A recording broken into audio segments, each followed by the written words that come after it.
Hi, welcome to my review of Fahrenheit-182 by Mark Hoppus. This is his memoir that came out recently. I'm really excited to talk more about this book.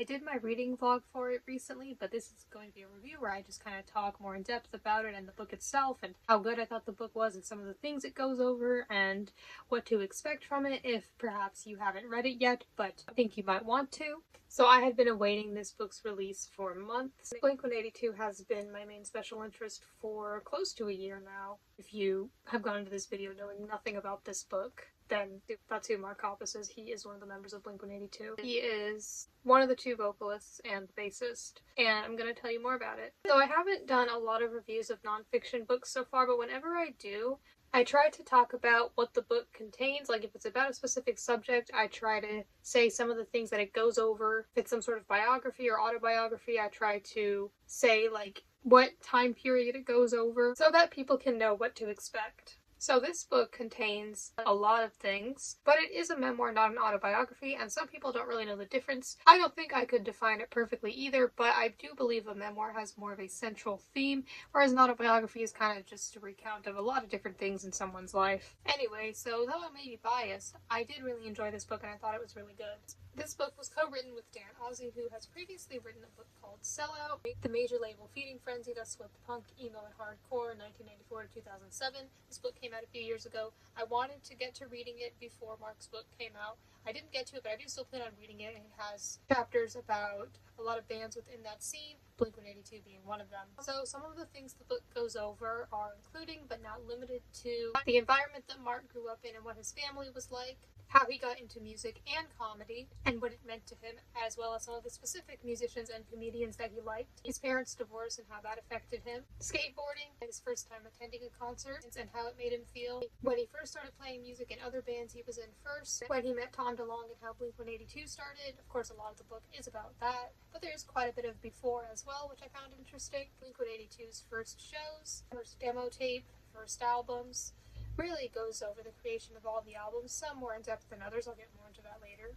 As well as information about some of their first tours and a little bit about some of the other tours after that, as well as some information about their time on Warped Tour, signing to a major record label, the creation of each album, quite a few anecdotes, the band's cameo in American Pie, becoming famous, how he feels about being famous, the downsides of it and how things changed for him, as well as some experiences that he has had as a result of it, his story and relationship with his wife Sky, his mental health, particularly about anxiety, his relationship with Tom, boxcar racer, and how he felt about that and how that affected the band, the tension-filled end of the band in the 2000s, the band's first breakup and his feelings about it afterwards, starting a new band after the breakup, plus 44, the band getting back together and breaking up again, the time that Matt Skiba from Alkaline Trio joined the band, Mark's time after having been diagnosed with cancer and his experience about his feelings and treatment throughout the process, and Tom rejoining in the 2020s. So, of course, there is some time between when a book is written and when it is published. So this book, I won't say exactly how it ends, but I will say that I enjoyed how it ended, and it doesn't go beyond 2023. I'm telling you some things that are in it, but I don't want to say everything, and I don't want to say much of how like specific things were written or how it was done. But yes, so there is nothing about this year or last year in it. So, some things I liked about the book. So for one, I enjoyed the writing style. It definitely felt like Mark's voice and personality. I also listened to the audiobook of it, which was narrated by Mark himself. I love it when celebrity memoirs are narrated by the author themselves, or even if it's not a celebrity memoir, just anything where the author themselves reads the book I think is really cool. You get to know the exact tone they meant things in, and it's always a fun experience. Anyway, I thought that the book was funny at times, definitely made me laugh out loud a few times. I thought it was clever and witty. I also feel like it's written and formatted in a way that is kind of quick and easy to read. Like, the chapters are pretty short, they were never more than like a few pages. And there are also a bunch of photos scattered throughout. A lot of times books will have a section in the middle, you probably know what I'm talking about, they got a bunch of photos, usually with captions, and usually those photos are in color. This book doesn't have that, but it does have a bunch of photos throughout it. Like at the starts of chapters, but sometimes in the middle of chapters. Yeah, you see a lot of photos. That was fun. A lot of those photos I had never seen before. I think a lot of those photos may have just been, like, some of them I have seen before, they're more public, but then some, it's possible they were never shown before. And then in the back, there is actually a list of photo captions. So when you see the photos throughout the book, during reading it, you don't get captions for them. There are captions in the back. Some of the captions are actually pretty humorous as well. Like, they're not just like this person and this person on this date. Like, you can tell they were probably written by Mark as well. So that was definitely a fun addition. It was definitely a nice touch. As for me, I read this book in 3 days, which is partially because it was about something I was really interested in. But I think that the way it's written, especially for fans, of course, it can be useful for people who may have trouble reading or focusing on reading, because even though I do read a lot, it can still take me a while to read, and I still often have trouble focusing. So I think this book was written in a way that was really good for that, because since the chapters are so short, you could read like just a little bit of it at a time, or a lot at a time, because you're like, well, this chapter is only going to take me like 5 minutes, so I'll just read a bunch of them. So it could be either way. But I didn't feel like the chapters were short just to be short. Like, I don't feel like they ended abruptly, unless like they ended on a cliffhanger. I felt like each chapter served a purpose and was about a specific anecdote or a specific time period or process of us working on a specific album or something like that. I feel like they each had a purpose, and I think that their lengths were appropriate to what they were talking about. So it didn't feel, like I said, like they just ended just for the sake of making the chapter short. And there weren't constant cliffhangers, maybe just a little bit. So yeah, it definitely felt like Mark's personality, and I feel like listening to the audiobook as well was helpful and useful, but also really fun and more immersive. Now, some things I wanted to mention that it does not go over. It doesn't go over the tour with My Chemical Romance in 2011. It doesn't go over the TV show he did, Hoppus on Music. It doesn't go over Simple Creatures that he did with Alex Gaskarth from All Time Low, which was a little disappointing because I really like All Time Low and Simple Creatures. But ultimately, I understand that not everything can be included. I do feel, and some other fans feel this way too, that the book could have been a little longer, maybe just 50 pages or 100 pages. Like I said, I know not everything can be included, but I do feel that it definitely could have been longer. And of course, like I said, nothing from 2025 and beyond or 2024 is included in it. But I guess it makes sense that Simple Creatures wasn't mentioned because ultimately it is a memoir, like I said, not an autobiography. So it's not that they had absolutely nothing to do with Blink-182, but it was ultimately a side thing that he did kind of briefly, pretty much just throughout 1 year, I think. But yeah, it's about the friendships, drama, and tension that Blink-182 had. So yeah, I wanted to mention the lack of information about the 2011 Honda Civic tour that they did with My Chemical Romance, in case maybe if you're more of a My Chemical Romance fan, you're like, well, I kind of like this band. They're sort of like in the same scene. I'll read this just so I can hear about that one tour.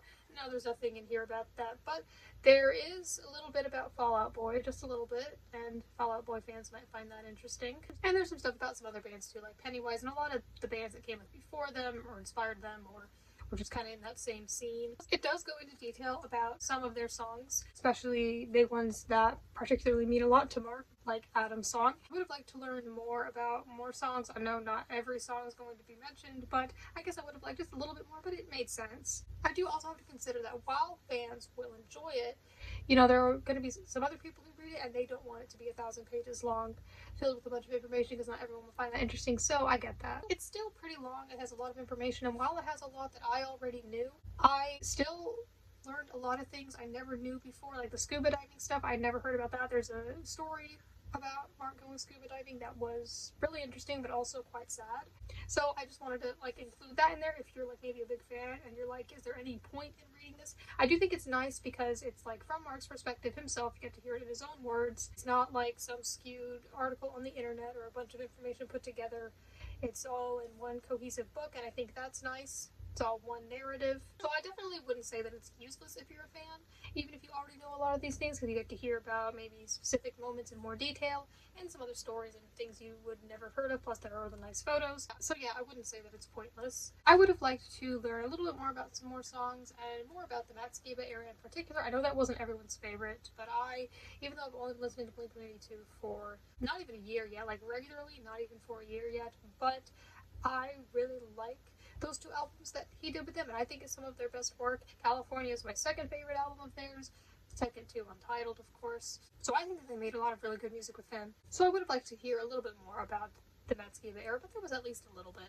It wasn't like completely glossed over. I think that this book is honest and quite emotionally heavy at times. Like I said, he talks a lot about his mental health and struggles he had, and I enjoyed hearing about that. And I have had some similar struggles that he has had. There was a lot of describing how he felt in certain moments, like how he felt after the first band breakup. I felt like I could understand and relate to a lot of what he talked about when it came to anxiety, and I felt like there were times when I could completely feel and understand how he was feeling. I said that I would have liked to hear more details about more specific songs, but there were still quite a lot of details about the creations of the albums and their directions they were trying to do with them and overall how they felt about them. So it's not really an issue or a flaw that that there weren't more details about specific songs. But I will say that there are actually some moments, I thought this was really cool, where he would be telling a story, and these would be like before Blink-182 was even a thing. He would tell certain stories, and if you really noticed, some of them were like the stories of specific songs. I won't say which songs, but there were some where you could tell from like the words he had said in the story or the way he described it. I'm like, that reminds me of this song, and I know some other people noticed it too. I saw that online. So that was really cool. I said that it went over his first live music experience. I read this quote in the reading vlog, but I want to read it again in here. Sometimes when I do book reviews, I like to share quotes that I particularly liked, because I really liked how he described his experience going to a concert for the first time. So his first concert was a They Might Be Giants concert. In chapter 6, he describes it as, "There they were, they might be giants, mere inches from me, playing music. Such a simple thing, but so enormous I could hardly comprehend it. Long ago, in a Brooklyn apartment far, far away, two guys got together and wrote some songs. They went to a studio and recorded those songs, and a label put them onto albums and shipped them to stores. I went to the store and bought the album, and now here I am. Here everyone is, listening to them play those songs, just for us, and it's only right now, right this second. Soon the moment will be over and done forever. Everyone will go home, and the band will move on to the next city. But right now, we're here, and it's happening." And I felt that that resonated with me a lot, and I could relate to that, and that's basically how I feel about concerts as well, and I like when feelings like that are put into words. I really enjoyed reading and hearing about his relationship with Tom, and when he met him. The story of when he met him was probably one of my favorite parts of the book. I just love their friendship. It's so sweet. It's so cute. I also really enjoyed hearing about Boxcar Racer from his perspective, because I've also read Travis Barker's memoir, which I'll get into later in this video. And, like, with Travis, like, he was involved in it, but it just wasn't the same, because, like, Mark was the one who was hurt by it, because he was the one who, like, wasn't involved in it. So it was really nice to hear it from his perspective nowadays, now that he understands other people's perspectives, which is another thing that I really liked about this book. He had said in an interview that he didn't want to make anyone in the band seem like the bad guy. He didn't want anyone to be seen as the villain. He wrote it with the understanding of how the other members felt at the time, so he wasn't trying to make them look bad, and I think that's really important to understand different people's perspectives. I love that. So I loved that about it. So he would say something and be like, nowadays I know that this was going on in their life or whatever, or you can understand it better now. But yeah, that was something I really liked about it. And so anyway, hearing about Boxcar Racer, it was interesting because being someone who wasn't in that situation, you could be like, I don't see what the big deal is. I'm not sure I get why this is bothering you. Not that that's exactly how I felt. I mean, I tried to understand, but I just wasn't him. I wasn't there. I mean, that happened before I was born. So yeah, I truly was not there. But yeah, hearing it in his book really helped me understand a little better, like, the specific. I think it was less about being hurt by it, not that he wasn't, but more so about anxiety and how that affected that, and like what that meant, what he thought that meant for like his relationship with his bandmates and just the band in general. And so I definitely understood a lot better after having read about it in the book. And so I really enjoyed getting his specific perspective, because even Travis in his book talks about how Mark seemed to feel about it, but that was just, you know, how he seemed to feel about it. Plus Mark could say he was feeling a certain way, but not be the whole truth. And reading it here really helped me understand better. So I appreciated that. I feel like I understand the whole Boxcar Racer situation better now. Yeah, so I felt like I now really understand more why he felt the way he felt. And there's also quite a bit of the book dedicated to his time when he had been diagnosed with cancer, to the time when he was declared cancer-free. That was interesting. It really gave me a perspective of what it's like to go through that. Of course, I think it's the kind of thing that you won't fully understand unless you go through it yourself, but he really talked a lot about his feelings throughout the process and how it felt and just how scary and uncertain everything was and just how awful that experience was. Also, how the support of people around him helped him so much. Yeah, he's definitely been through a lot, and I find him quite motivational and inspirational. And he talked about how after being declared cancer-free, someone in the paparazzi had asked him, like, advice he wanted to impart on the rest of them or something. He even mentioned how he thought it was a weird question, but he had told them, enjoy every day, which I think is a great message, because I agree with that, because yeah, and we talked about in the book, he would be anxious about things happening, but with some things there was just no way to prevent them, and that's scary to not have certainty about things, but I think that having acceptance is so important, and you can do what you can, but yeah, some things are just not in your control, and I really do agree with enjoying every day. Doesn't mean you can never be upset. I think it's good and important to feel what you feel, but yes, also enjoy every day and recognize what you have and be grateful for it, as I think that he has learned how to do, because even though cancer was a terrible experience for him, he made something positive out of it and felt like he learned from it, and I don't remember if he said this exactly, but basically maybe he felt like he had to go through that in order to learn some things. So yeah, I think it's a good inspirational story with a great message that could apply to anyone really, even if you have not gone through the things he has gone through. Because yes, I do think it is important to enjoy every day, and this book has reminded me of that. Because it is scary how we are uncertain about the future, we may not know how long we have, but we can at least try to enjoy every day. So yeah, I really liked getting his own perspective on a lot of things, especially things to do with the band's drama, but I also enjoyed hearing about his mental health and things like that. So yeah, now some thoughts on the audiobook. The audiobook is a little over 7 hours long, and I enjoyed it. I thought it was really nice. I usually don't read a physical copy of a book while also listening to the audiobook, but I wanted to because this was such a special experience. So I did enjoy that, and sometimes with audiobooks I'll put them on a faster speed, but I didn't with this book. I just wanted to hear everything in its own time as Mark had intended to say it. So I personally enjoyed the audiobook. I thought that it was expressive. I personally thought the audiobook was good. One thing that I like about it in particular is that it is like pretty much the whole story up till now. I mean, yeah, there are a few things in the past like 2 years that haven't been mentioned, really more of the past year and a half. But like I said, it's basically the whole story up till now. Now I'm going to talk about Travis Barker's memoir. Here's his. I read his earlier this year in February, and I really enjoyed this as well. But this was published 10 years ago in 2015. So there's quite a bit in the story that isn't in this. It almost, I wouldn't say ended abruptly, but in terms of like Blink-182, like their story, because a lot of it is about Travis himself, of course. It was sort of just like, oh well, Tom just recently left. We're going to do some stuff with Matt Skiba from Alkaline Trio, and so there wasn't like much about that because this was before the albums with Matt Skiba came out. So yeah, it's a bit more awkward in that sense, but then with Mark's, it's like the full story. I loved just like the story of the friendship and everything, and them becoming friends again, and it was great. So I wanted to make some comparisons between Travis's book and Mark's book. So they're around the same length. I mean, oftentimes hardcovers look bigger than they are, and this is a paperback, so it might look a little different. But I feel like page count doesn't tell you a whole lot. For me, it's more about the text size. Like Mark's book, here's the size of the text. It's not the smallest I've ever seen. It wasn't bad. Travis's, I felt, was definitely smaller, but I didn't mind the formatting of this. I still really enjoyed it. Travis's book, the chapters are definitely longer. Many of them are 10, 20 or more pages longer. Travis's book also has a lot of photos throughout, plus that section I mentioned. It's in a lot of books with the colored photos, and then, you know, the others are black and white, but yes, there are quite a lot of photos. This book also has a lot of parts where there would be like something that a friend or family member or a lot of people who knew, like there was bandmates, family members, so many people said something about him or about the story. So there are a lot of sections in this book like that, just in the middles of the chapters, not like in the middle of the sentences. But that was a cool thing about the book. Mark's does not have that. It is just him. There isn't like an introduction or foreword or anything by anyone else. It's just him. So yeah, in case you haven't read both, but maybe you've read one or the other and you want to know some differences, so there you go. Because the chapters in Travis's book are longer, I feel like he kind of, I guess, went more into depth about the specific moments. Not that Mark never did, but I guess Mark's did feel a bit quicker talking about certain things in certain time periods, but they didn't feel absolutely glossed over to me. Like, I think he said what needed to be said. So I personally really enjoyed both and thought both were really good.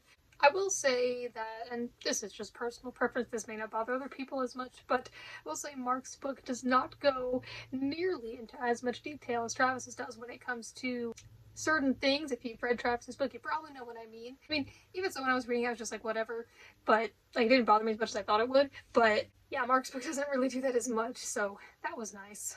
I know that that's one of the complaints people have had about Travis's book, but there's so much more to it than that. Oh yes, I am biased, but I do think that this is a good story because, I mean, it's about friendship and, you know, mental health and tragedy and death. I think the story of the band is a great story because the members have overcome so much and gone through these terrible things, like, you know, Mark had cancer and Travis went through an awful plane crash in 2008, but yet they are still together, and, you know, it hasn't always been easy. They haven't always been getting along and together. There's been a breakup or two, but like now they just seem to be living their best lives and still doing their thing and still making music and performing, and I'm going to be seeing them this year for the first time in August, so that's going to be really exciting. I think that all three members inspire and motivate me, and I think that this book could be an inspiring story. Of course, if you're just not interested in it, then you're just not interested in it, and you can't help but feel that way. But, you know, if you just are watching this video because you usually watch my videos, I'm just telling you what I can about it. I do feel that it is an inspirational story, and I think that there's a bit of an emphasis on just how much other people's love and support can help you, and I do think that it was an emotional story as well. But this book, like I gave Travis's book, was definitely 5 stars. If you read this book, I would love to hear your thoughts on it. If you like Blink-182, I'd like to hear what your favorite Blink-182 song is. Mine is Bottom of the Ocean. Like I said, I really like the Matskiva era. So yeah, and at the moment my second and third favorite, I'd say my second favorite is Stockholm Syndrome. So yeah, that's more of the classic stuff, and then my third favorite is Take Me In, which is one of the newer songs on the deluxe version of One More Time. So yeah, I think those are my three favorites at the moment, and thank you for watching.